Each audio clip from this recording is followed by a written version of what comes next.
Yo, what's going on, homies? It's your boy Stumped back for the OPTC video, and in today's video, Super PvP! It's upon us, and in today's video, I'm going to talk about the setup that I've been running for the ranking and all that sort of fun stuff.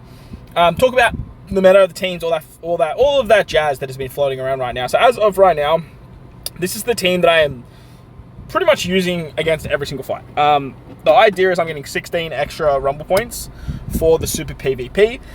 S-Snake giving 6, Luffy giving 2, Peter giving 2, and then the Giants also giving 2. The only other character that gives more is Ethan, the sword guy, but I couldn't really fit him on the team. You need obviously 5 quick characters for Luffy, you need 5 driven fighters, or 6 driven fighters for S-Snake and for Pikqchu, so that makes that a little bit difficult.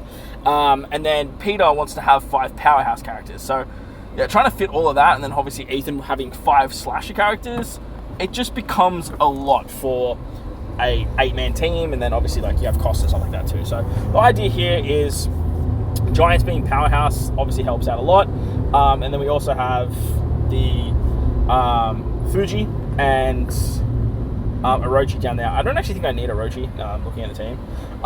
We have what, 6 driven characters, so actually I think we need 6 driven, so yeah, that also 6 driven fighters, like, so yeah, no, actually yeah, it needs to be some sort of driven. Look, we could even use Blue Jam there instead. Blue Jam definitely would work. Actually might change that to Blue Jam. So yeah, this is what we're going to take in today, and then I'm going to have a chat about and sort of sift through what we can find, because there are a lot of defensive teams that are quite scary this particular season. Now obviously, because people are using stuff like Powerhouse and Driven, you're going to see quite a lot of Powerhouse and Driven sort of defensive teams. There is a lot of strength floating around. This particular strength team you see down there from Skypiea, it is a bit of a scary one. We're not going to take that on. There is a bunch of strength teams that you can take on. This Psy team is a bit of a menace as well, especially with a 150 Garb. Garb sort of just absolutely demolishes everything.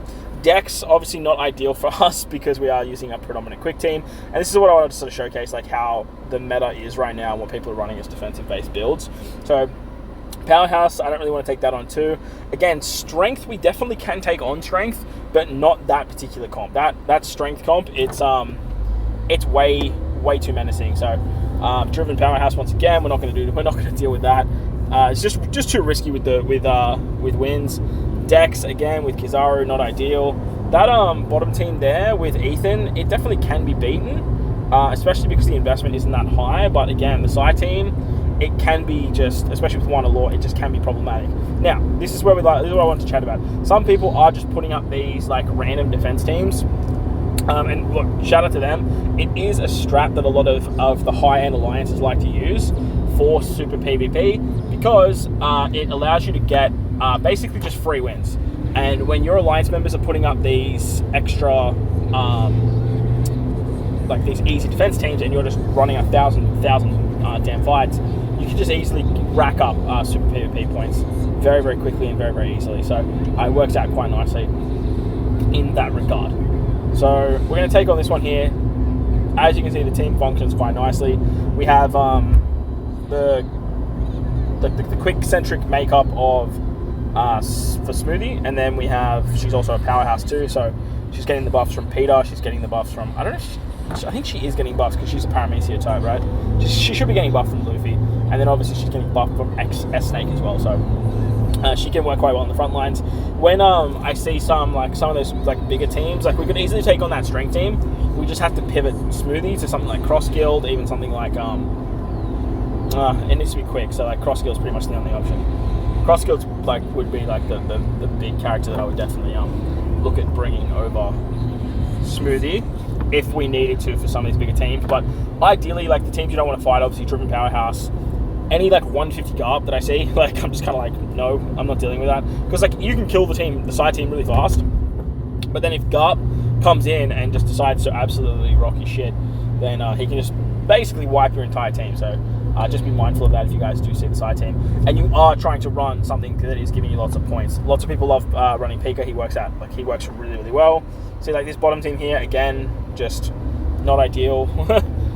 There is a bunch of strength teams running around that don't satisfy the S-Snake condition, and when you see those strength teams, like they're the teams that you definitely want to try and fight. Ints, we could definitely take on Ints.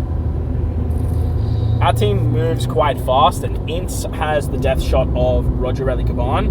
But the thing about Roger Rally Caban is they're actually a lot easier to take care of than Garp is. Garp has a tendency to avoid stuff like confusion, action bind, all of those crazy stuff. You definitely can hit Garp with that sort of stuff, but I feel like the way that the team sort of flows just doesn't happen as often as usual. Yamato can be a bit of a problem here. The waifus can be a bit of a problem. We don't have any side characters, so Apu's not that scary. Sabo's haste ability is like the big issue here, though. I'm hoping gives it to Apu there, like, because he gives this to the waifus. Okay, he gave it to Apu. That's actually a win for us. And he gave that to the waifus. Like, that was like the worst case RNG for us. Smithy's rollback is fantastic. Again, having cross guild there is just another really good option to sort of deal with some rollback and whatnot too. So again, if you guys are looking for something that just does a little bit more for this team and has like just a bit more functionality, you definitely can run cross guild. Having the giants on the bench too is like a really like safe nuking option. They boost powerhouse, they boost slashes, so they're really buffing like majority of the team when they come in. Mainly you want them buffing stuff like Luffy. So got a pretty good shot off there, killed Roger Eligawan, which is always nice. We managed to tank that shot. We have the worm coming in now. The thing about the in-team too is it's actually quite susceptible to stuff like action bind. So we can hit stuff like that with Yamato, and then we don't have to deal with the Yamato death shot because she just dies. So that's always fun. Forced out Smoker, and from there this is pretty much a W. So as you can see, like, we're not facing like the pinnacle of teams, but at the same time, like, this is what you want to sort of aim for when it comes to Super PvP. You want to try and get as many points with PvP characters. Remember, all PvP characters give you 1 extra point. And then you sort of want to funnel in a bunch of other characters that can give you multiple points, like the boosted units of not only S-Snake, but Luffy, Peter, Ethan, Giants. I think Kuma's also 2 points, but Kuma doesn't really fit the bill of most of these teams. And on top of that, if you're running strength, like, you're running 6+ Kuma. Like, that's the bottom line. Like, there's no reason to replace 6+ Kuma on a team where he like thrives so drastically than just using something like the new Kuma, who just kind of doesn't really have a place. Like, he just kind of needs a Bonnie. If you don't have, even if you have Bonnie pirates, the team doesn't function really as well. And on top of that, like PvP Kuma is a shooter, so like he just helps out characters like S-Snake. He's gonna help out the new Mars that literally just came out right now. So yeah, that's always a good time. So let's see what else we can do here. Nope, we're not taking that strength team. Again, if we sort of substitute cross guild into the lineup, which look we might do for just to wrap up the video. That honestly, that's a side team we can probably take on. We'll quickly substitute.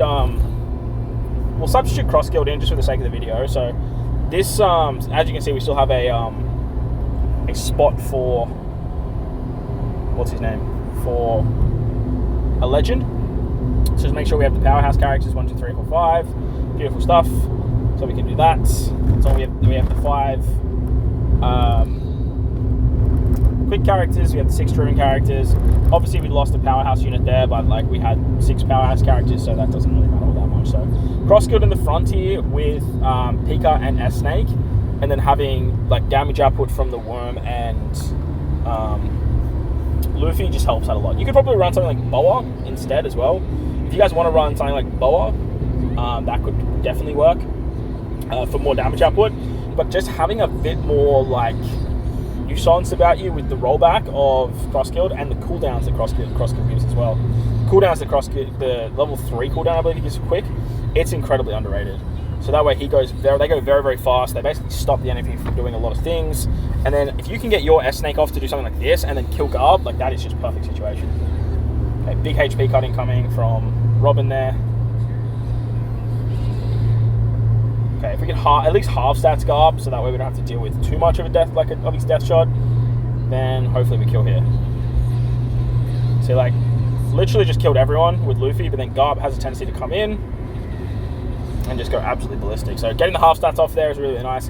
And remember, like, that's not on a 150 Garb. Jinbei is a huge problem too for the side team, like if you're versing the side team. And then obviously one lore, just doing like one lore things can be very problematic as well. So just be mindful of that. But that's Super PvP in a nutshell right now. I sort of wanted to just do like a quick video on this with just like the stamina that I had, to sort of just have a chat about the meta and what's going on right now. But obviously, like, just have fun with it. Like, it's PvP. At the end of the day, it's just extra rewards for you and your alliance. So chip together, find the fights that you can win, and definitely go in with that. But that's going to wrap up the video. Hope you guys enjoyed it. If you did, put a like button, hit the subscribe button, do all that good stuff. Most importantly, wherever you guys are in this beautiful world, please remember to enjoy the rest of your day. As always, homies, thank you all for watching. I'll catch you all in the next one. Let's